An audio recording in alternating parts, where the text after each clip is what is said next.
Cannes 2017, spécial tirage au sort, direction Libreville.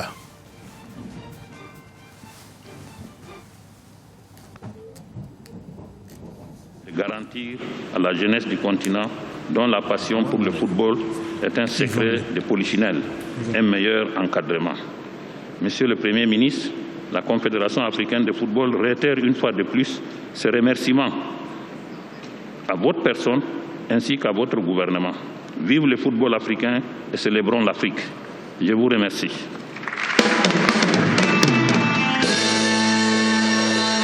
Merci, Monsieur le Président. Mais vous ne partirez pas comme ça. On a besoin de vous encore 2 petites minutes, juste 2 petites minutes.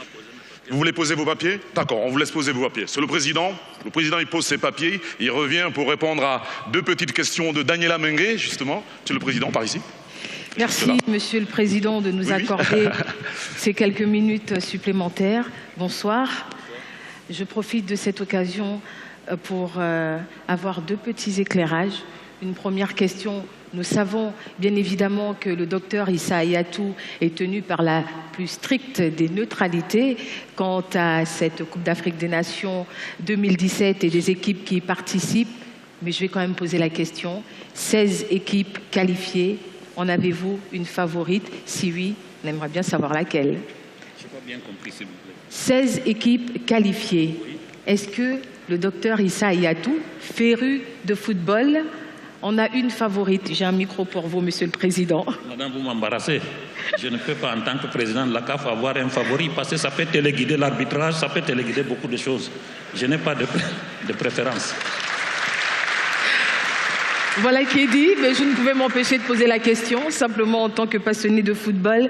Alors, Monsieur le Président de la Confédération africaine, le 8 février 2017, soit quelques jours après la finale de la Coupe d'Afrique des Nations Cannes Total Gabon 2017, la CAF célébrera son 60e anniversaire. Évaluez le chemin parcouru. Que pensez-vous de la place qu'a le football africain au niveau mondial? Est-ce qu'elle mérite sa place? Est-ce qu'elle a la place qu'elle devrait avoir ou pas du tout? Encore une question embarrassante. Je vais d'abord un peu vous rectifier. C'est vrai, c'est le 7 février, oui, la date de la création de la Confédération, mais pour cette année, nous avons voulu associer ça au congrès de la Confédération qui aura lieu à Addis Abeba, au siège de l'Union africaine, pour célébrer cet événement. Ça, c'est en ce qui concerne la deuxième partie de votre question. C'était laquelle? Alors, est-ce que vous évaluez à ce jour, 60 ans plus tard... Je crois que votre collègue a dit que le football africain a connu de bons. Nous sommes fiers. Nous savons que nous ne sommes pas encore arrivés au bout du rouleau. Nous travaillons pour que nous soyons parmi les meilleurs.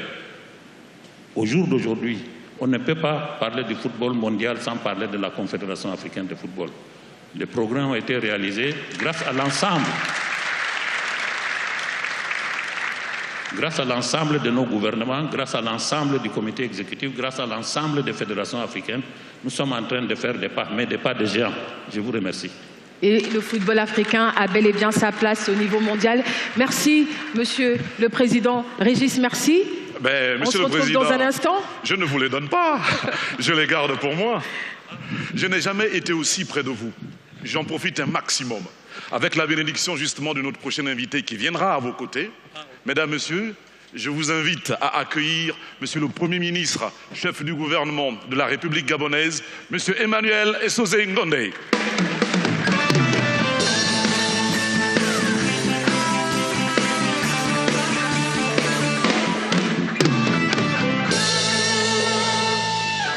Bonsoir, Monsieur le Premier ministre. Voilà, Monsieur le Premier ministre, nous avons décidément plusieurs choses à faire ce soir. Et la prochaine est une chose très symbolique. C'est un objet, un trophée pour être plus précis, convoité par toutes les équipes nationales qualifiées à la phase finale de cette compétition. On va l'introduire comme une vraie star.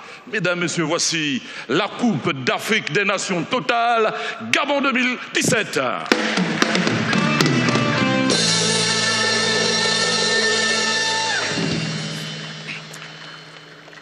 Voilà, et ce trophée sera remis symboliquement au Premier ministre.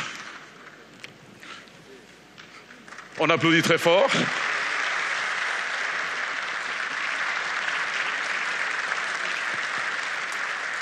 Non, on peut 30 petites secondes encore, excuse-moi, hein, pour une petite photo. Je veux la meilleure photo qui soit. Voilà. Et on applaudit très fort pour cette photo, mesdames, messieurs. Voilà. Une hôtesse va prendre le trophée et le déposer sur la stèle. Et puis remercier bien évidemment Monsieur le Président de la Confédération africaine de football. Merci beaucoup, Monsieur Issa Yatou. Oui, maintenant vous êtes libre. Merci beaucoup. Merci. Monsieur le Président, on va vous raccompagner. Ah non, Monsieur le Premier ministre, vous ne partez pas parce que là, Daniela Mengue Et je a 2 reviens questions. encore avec des questions. Monsieur le Premier ministre, bonsoir. Bonsoir. J'ai un micro pour vous. Je peux le tenir, vous pouvez le tenir aussi. Alors, le Gabon va abriter la Coupe d'Afrique des Nations Total 2017. Nombreux enjeux, de nombreux effets de développement. Première question, que représente cette CAN pour le nouveau gouvernement que vous dirigez, Monsieur le Premier ministre? Question importante qui appelle une réponse claire. Et je voudrais dire que la CAN 2017 est un projet multidimensionnel dont les implications vont certainement impacter le développement de plusieurs secteurs de la vie économique et sociale au Gabon. Mais avant tout, c'est une offre sportive, parce qu'il ne faut pas oublier, c'est une compétition de football et c'est le 4e événement mondial après la Coupe du monde de football, les Jeux olympiques, l'Euro. Donc la CAN est d'abord et avant tout un événement sportif, une compétition de football. Et les Gabonais sont fiers d'accueillir cette compétition qui est offerte aux jeunes, particulièrement aux sportifs et aux amoureux du football, par le président de la République, chef de l'État, son Excellence Ali Bongo Ondimba, que je remercie au nom du gouvernement, au nom du peuple gabonais. Je disais que c'était un projet multidimensionnel parce qu'au-delà de cet aspect sportif, il ne faut pas oublier que c'est une opportunité qui est offerte au pays pour développer des infrastructures multiformes. Infrastructures routières, infrastructures médicales, infrastructures sportives, bien sûr. Et ça, c'est un des aspects. L'autre aspect, c'est que la CAN va offrir des opportunités de développement du secteur touristique. Madame le ministre du Tourisme a prévu un plan de promotion du tourisme gabonais dans les villes qui vont abriter l'événement. Et aussi une opportunité pour développer des échanges commerciaux. Il y aura plusieurs personnalités, plusieurs touristes, plusieurs Africains, étrangers qui vont venir séjourner au Gabon pendant cette période et l'activité commerciale s'en trouvera boostée. Mais au-delà de tous ces aspects, la CAN est aussi un moment de communion, un moment de ferveur et nous espérons que ce moment de communion servira à mettre le pays en extase et va consolider le tissu national. Alors, vous avez répondu finalement à toutes les questions que j'avais à vous poser, notamment sur les efforts consentis. Merci, Monsieur le Premier ministre, vous avez anticipé. Voilà, mais j'en ai d'autres. Il est vrai, il y a tous ces efforts qui ont été consentis, les infrastructures, les effets de développement sont visibles, vous l'avez dit. Aujourd'hui, la cérémonie de tirage au sort qui, pour beaucoup, et d'ailleurs pour nous tous, sonne comme une garantie que la CAN va bel et bien se tenir au mois de janvier au Gabon. Monsieur le Premier ministre, d'aucuns en doutent encore il y a quelques heures. On écoutait encore certains médias, on lisait certains journaux. Serons-nous prêts le 14 janvier à abriter la Coupe d'Afrique des Nations CAN Total 2017 au Gabon? Cette question m'a été posée il y a quelques jours lorsque j'étais à Lomé par vos collègues de Télésud. Et je voudrais réitérer ici la réponse que j'ai donnée ce jour-là. Le Gabon sera prêt. Le Gabon sera prêt et la fête aura bel et bien lieu au Gabon. Nous sommes habitués à opérer des miracles et le miracle gabonais sera également au rendez-vous pour la CAN 2017. Alors ça y est, beaucoup font leurs valises au moment où vous le dites. Que souhaitez-vous alors pour finir, Monsieur le Premier ministre, à tous les visiteurs que vous allez accueillir dans quelques semaines? Le Gabon est un pays d'hospitalité légendaire et je voudrais, au nom du gouvernement, au nom du chef de l'État, au nom de la population gabonaise, dire à tous ceux qui veulent venir assister aux matchs qui auront lieu, vivre au Gabon pendant cette période, que le Gabon fera tout pour leur donner la possibilité de vivre un événement spécial, un événement exceptionnel, et les conditions seront également exceptionnelles, ils ne s'en plaindront pas. Merci, Monsieur le Premier ministre. Merci pour tous ces éclairages. Nous vous raccompagnons sous les applaudissements des invités.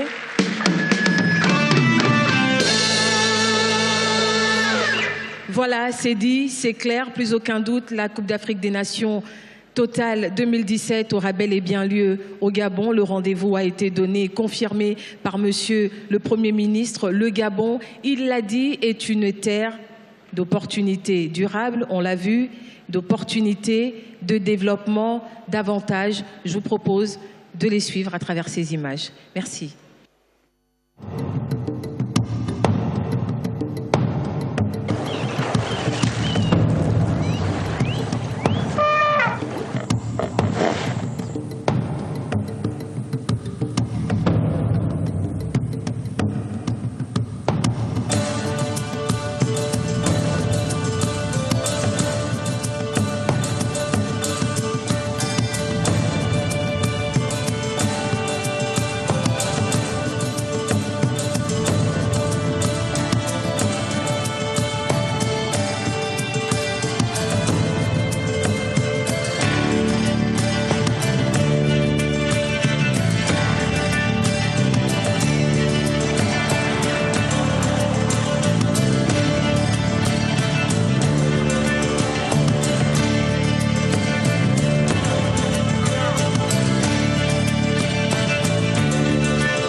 Retour de cette émission spéciale, donc consacrée bien entendu au tirage au sort de la CAN 2017 au Gabon, avec nous toujours des invités prestigieux qui connaissent bien le football. Tout d'abord, Valérie Olivier Ondo Ebe, qui a été conseiller du ministre des Sports au Gabon, mais qui a été aussi ancien pro et qui a participé à plusieurs CAN, n'est-ce pas, Olivier? Oui, tout à fait, j'ai eu la chance. Valérie, je dis Olivier, Valérie. On peut vous appeler Olivier. Ça fait partie de mon deuxième prénom, mais que les gens ne connaissent pas trop. Non, effectivement, j'ai eu la chance d'être athlète, footballeur, et puis après d'être encadreur et évidemment dans l'administration également, d'être un élément ou un outil à la décision du ministre de la Jeunesse et des Sports, M. Blaise Bouembe. C'est un honneur qui m'a été fait. J'espère que j'ai rempli à ce moment-là les prérogatives, les objectifs qui étaient les miens. Bon, maintenant, comme on le sait également, dans la politique, ça va et ça vient. Pour le moment, je fais autre chose.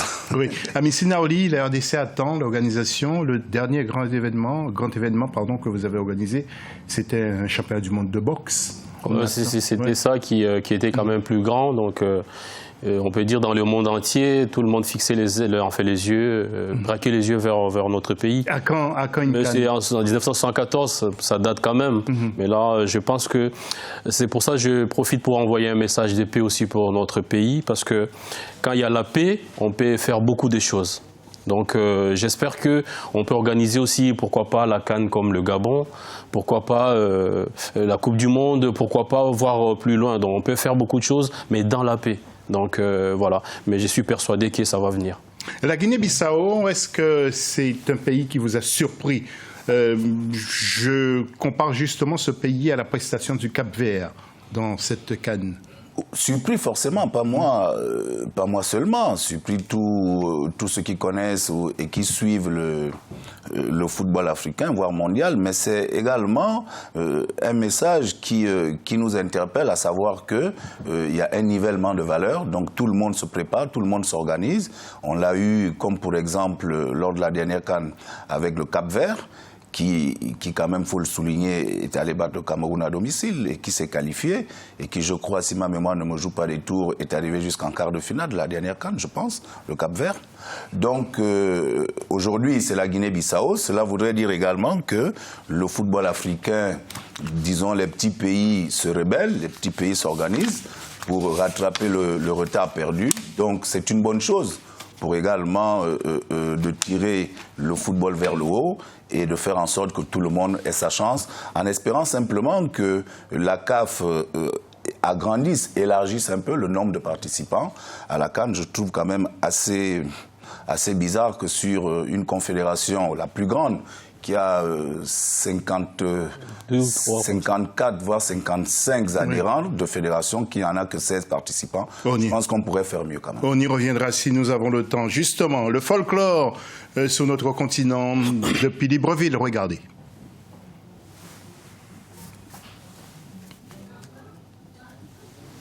Gloria Nekondo.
Merci.